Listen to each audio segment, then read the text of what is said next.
But first, for more than a year on this show, we've discussed our country's immigration policies. Pretty much every night we've asked supporters of open borders, how can you justify this? Do American citizens benefit from these policies or not? We still don't know. Finally, from MSNBC comes an answer.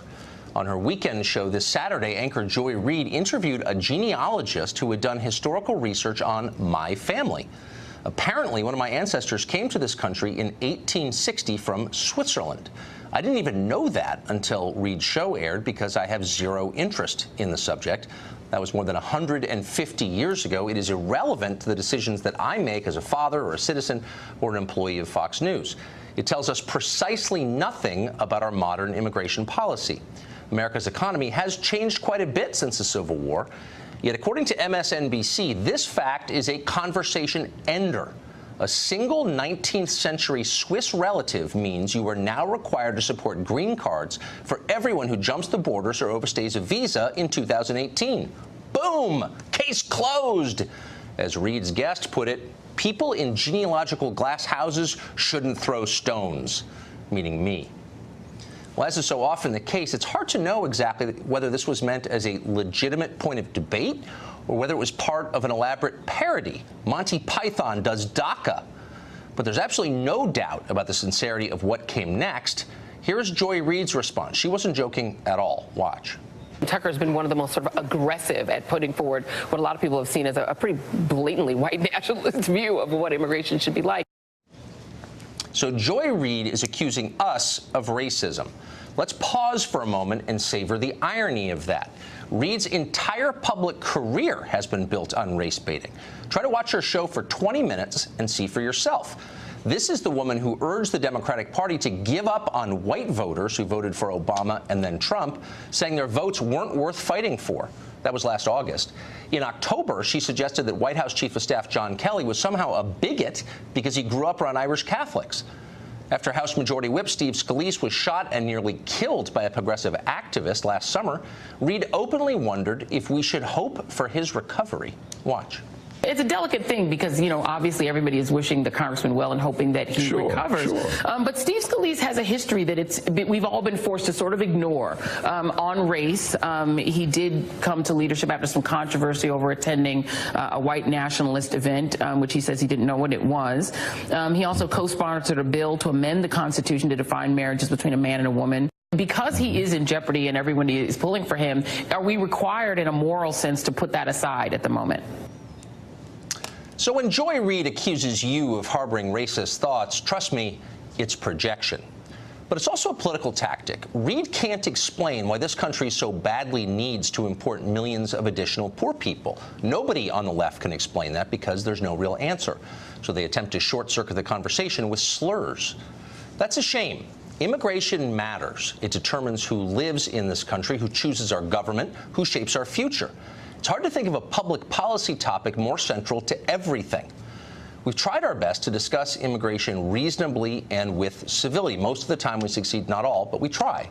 We tried to make a rational case for what we think ought to be done.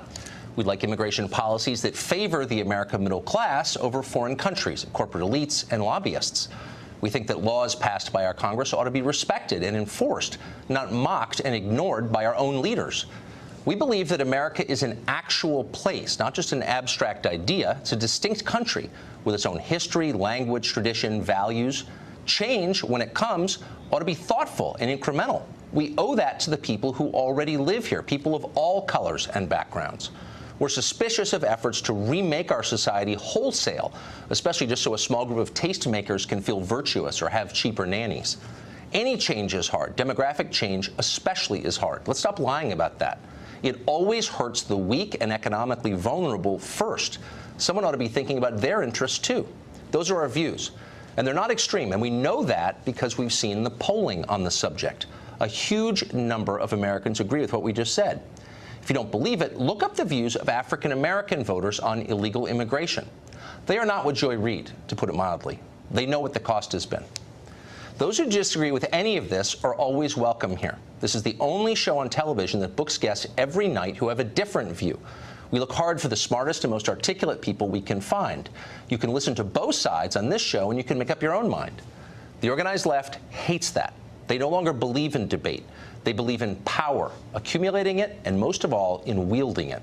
Anyone who gets in their way gets shouted down, in this case, as a racist. That doesn't work anymore. What was once a devastating attack on a person's character is now just background noise. When everything is racist, from ice cream trucks to Dr. Seuss, nothing is. The term has been devalued by reckless overuse. And that's a shame because it still applies. There's still plenty of racism in America, maybe more now possibly than in generations. Americans are attacked openly for their race every day in print, on television, at public gatherings. People are punished for their race in hiring, in college admissions, in government and private contracting. The left supports all of this. It's central to their worldview. It's key to their political strategy, but it's totally wrong, and we plan to keep saying that. We still believe in what used to be the central premise of American liberalism. People ought to be judged on what they do, not on how they look, or who their parents were, or what their ancestors did. We don't believe in collective punishment or reward. We believe in the individual, and because we do, we think our immigration policy ought to be driven by what each individual can add to America. Nobody has the right to be admitted by lottery, or because they happen to be related to someone who's already here, or because they snuck in and it's too politically difficult to make them leave. That's what we think. Disagree with it? You are always welcome on this show. Mark Steyn is an author and columnist and the subject of many attacks online since his last appearance on the show, including, I think, on Joy Reid's program over the weekend. So we thought he'd invite him back and ask him for a response. How you doing, Mark? Hey, I'm doing great, Tucker. Fascinated to hear about your great-grandfather from Switzerland in 1860. It's interesting to me that actually one of the things I like about you, Tucker, one of the few things is that you don't, when you discuss immigration, you don't go on about your great-grandfather. And it's interesting to me that because most people say, oh well, you know, people attack immigration. My great-grandmother got off the boat at Ellis Island in 1979, and 6 weeks later she was the third orphan on the right in the Broadway production of Annie, singing "The Sun Will Come Out Tomorrow," and that's the American dream right there. They either do that, or they say, well, you know, I've got a Venezuelan pool boy and he's the hardest working chap I know. So what's the problem with immigration? And in fact, you're the only one, because you're one of the few people who doesn't discuss it in terms of your great-grandfather. MSNBC has hired somebody to find out who your great-grandfather is and hang him round your neck. And as you pointed out, this is completely preposterous. There were lots of things we needed in 1860. Your great-grandfather, buggy whips, the Transcontinental Railroad, oxen, and oddly enough, 160 years later, we need less of all those things, apparently, except immigration. This is absurd. Well, what's so interesting is how there's no real response other than to the personal. I mean, I know the temptation when you get upset about something to try and hang it on a person's personal hang-ups or his personality or his background or whatever, but you try to pull back and ask what principles are at stake here and ask obvious questions like, how does this help the Americans already here? I cannot get, I'm not just saying this, every night, I cannot get a real answer to that from anybody, ever. Not one. No. Well, it is this resistance to talking about it in public policy.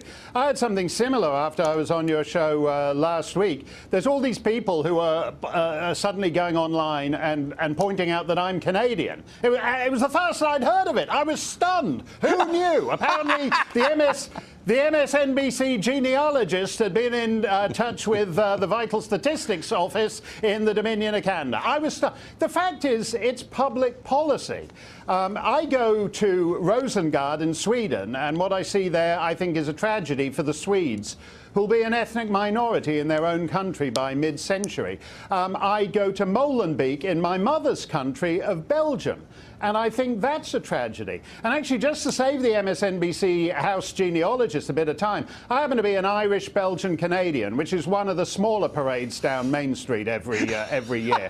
But in the scheme of things, there is very little difference between Irish Catholics and Irish Protestants. Yet that has caused tragic bloodshed in our lifetime.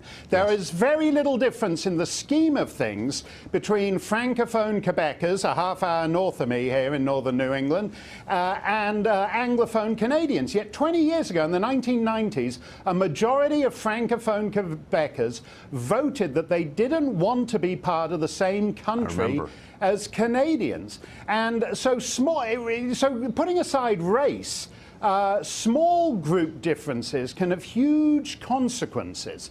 And that's why I come back to a point I make a lot on your show, Tucker, that when you're talking about public policy, it's best to err on the side of prudence. And That's if we exactly can't, right. and the Democrats all the time are about how, as we've just established with Joy Reid, it's not that you can't talk about this subject, it's just that as Joy sees it, only certain people can talk. So she can say the Democrats should give up on white rural voters and just focus on black voters.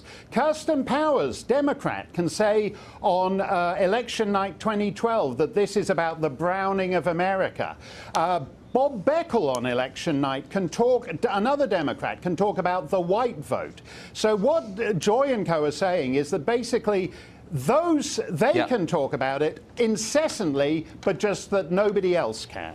Yeah, I'd rather not play by those rules, and we're not going to. And neither are you, which is why we love you. Mark Stein, thank you. And it's not in good faith, Tucker, which is what your show, in fairness, is. Well, thanks. I appreciate that.